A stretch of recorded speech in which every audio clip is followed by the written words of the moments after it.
He was 27, broke and selling cereal boxes to survive. Now Airbnb is worth over $80 billion. Welcome to Story Studio 91.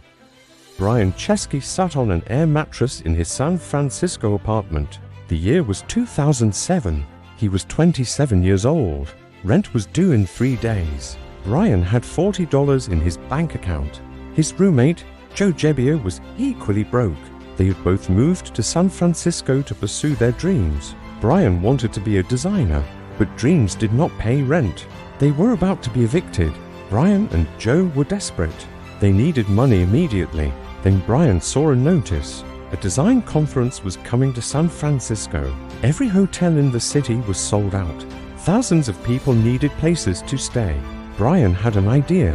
What if they rented out space in their apartment? They had free air mattresses. They could offer a place to sleep, breakfast, and a local tour. They created a simple website called Air Bed and Breakfast.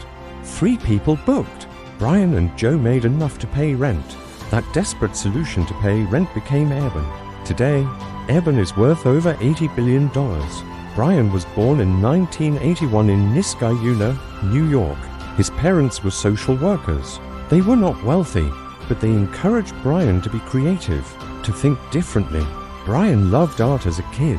He loved designing things, building things, creating things. In high school, Brian played hockey. He was athletic and competitive, but his real passion was design. Brian applied to the Rhode Island School of Design, one of the best design schools in America. He got in. Brian studied industrial design. He learned how to create products that were both beautiful and functional. He graduated in 2004 with big dreams, but the real world was harsh. Brian moved to Los Angeles and got a job as a designer. The job was boring, corporate, soul-crushing. Brian designed products he did not care about for companies he did not believe in. After 2 years, Brian quit. He decided to move to San Francisco. San Francisco was the center of tech and creativity. Brian thought he would find his purpose there. His friend from design school, Joe Gebbia, invited Brian to move in with him. They rented a small apartment. It was expensive, too expensive, but Brian and Joe believed San Francisco would give them opportunities. Opportunities did not come. Months passed. Brian and Joe struggled to find work. Freelance design jobs were inconsistent. Money was always tight. By October 2007, they were broke. Rent was due. They had no money. They were facing eviction. Most people in this situation would panic, call their parents, ask for help, move back home. But Brian and Joe saw an opportunity. The Industrial Design Society of America conference was happening in San Francisco. Hotels were completely booked. People were desperate for accommodations. Brian and Joe bought free air mattresses. They inflated them in their living room. They created a simple website offering air bed and breakfast for conference attendees. They charged $80 per night. 3 people booked. Brian and Joe hosted them, provided breakfast, gave them tours of the city. The guests loved it. More importantly, Brian and Joe made enough money to pay rent. But here is what most people miss. Brian and Joe did not see this as a one-time thing. They saw a pattern, a need. People travel to cities where hotels are expensive or sold out. What if there was a platform where regular people could rent out their spare rooms or apartments to travelers? What if you could turn your home into a hotel? Brian and Joe were onto something. They brought in a third co-founder, Nathan Blecharczyk, a programmer. Together, they built a website called Airbnb. They launched it in 2008. Airbnb flopped. Nobody used it. Brian, Joe, and Nathan had created a platform, but no one was booking. They had no users, no revenue, no investors. They were running out of money again. Brian applied to startup accelerators. They all rejected him. Investors said the idea was stupid. Who would rent out their home to strangers? It would never work. Brian was hearing no constantly, but he refused to quit. He had been broke before. He knew how to survive. Then Brian and Joe had another crazy idea. The 2008 presidential election was happening. Barack Obama versus John McCain. Brian and Joe designed special edition cereal boxes. Obama O's and Cap'n McCain's. They made 1,000 boxes by hand. They sold them for $40 each. People bought them as political memorabilia. Brian and Joe made $30,000 selling cereal. That money kept Airbnb alive, but more importantly, it showed investors that Brian and Joe were creative and resourceful. Paul Graham, founder of Y Combinator, heard about the cereal boxes.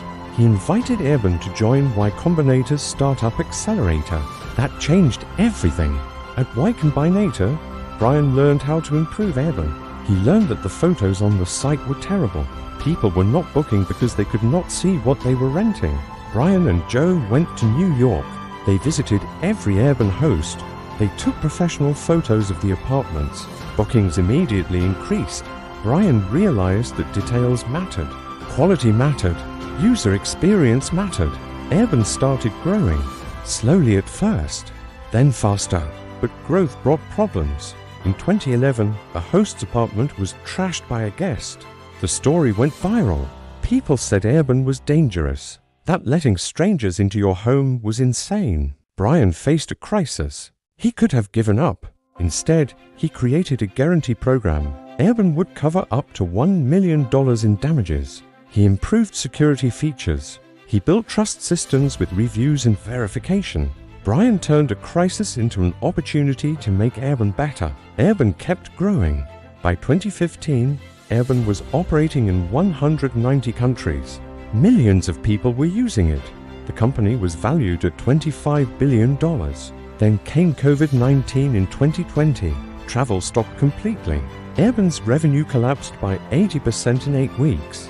Brian had to lay off 25% of his employees. It was devastating. Many thought Airbnb would not survive, but Brian pivoted. He focused on local travel, stays near home, long-term rentals. Airbnb adapted and survived. In December 2020, Airbnb went public. The stock soared.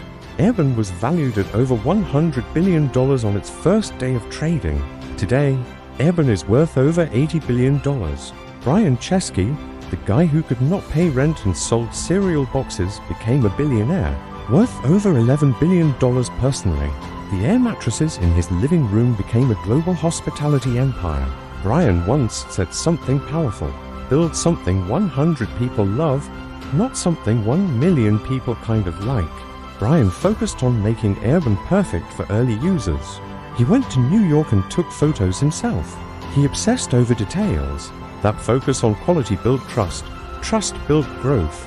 Brian also said, if you want to create something great, you have to be willing to be misunderstood for a long time. Investors did not understand Airbnb. They thought it was crazy. Brian persisted anyway.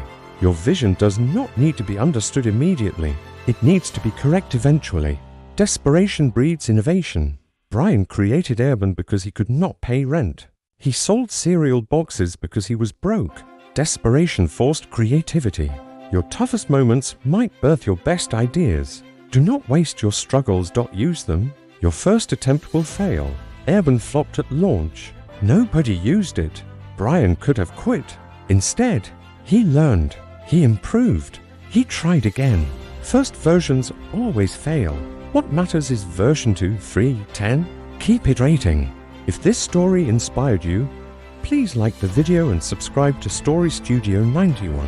Share this with someone struggling to pay rent right now. Share it with someone whose startup failed. Remind them that Brian Chesky could not afford rent, sold cereal boxes for $30,000, got rejected by every investor, and built Airbnb worth over $80 billion.